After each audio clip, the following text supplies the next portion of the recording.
Today I'm replacing the spark plugs on my 2012 Toyota RAV4 4-cylinder engine. The first thing I need to do is pop this cover off. It's just got no retainers to remove, it just pops on and off.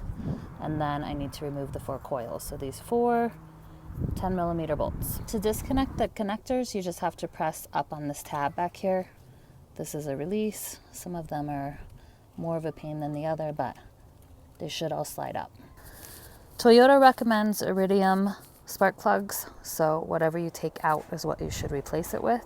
You don't want to use janky parts. Generally, if your spark plugs come with a sleeve on them like this, they're pre-gapped. I always double check and make sure, because you never know if someone dropped one at the factory or what.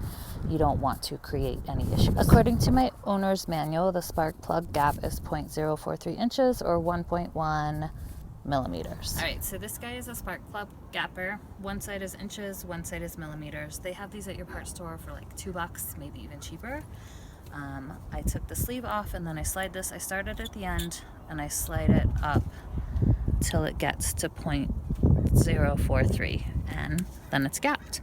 I do that with all 4 of them and then I'll swap them out. You will need a 5/8 spark plug socket, an extension, and a ratchet for this job, along with a 10mm socket. I always screw the new spark plugs in by hand before tightening them down. It's not something you want to zip in with an impact tool or even a drill. Cross-threading spark plugs, I mean, it can be fixed, but you don't need to give yourself that headache. I didn't really find a torque spec, but you shouldn't really be cranking these crazy tight. Basically, how tight it felt getting it out is how tight it should be going back in.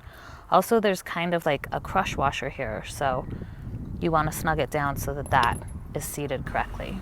Once you get everything back together, start the engine, make sure everything runs smoothly, make sure you don't have a flashing check engine light or any other issues, and you should be good to go.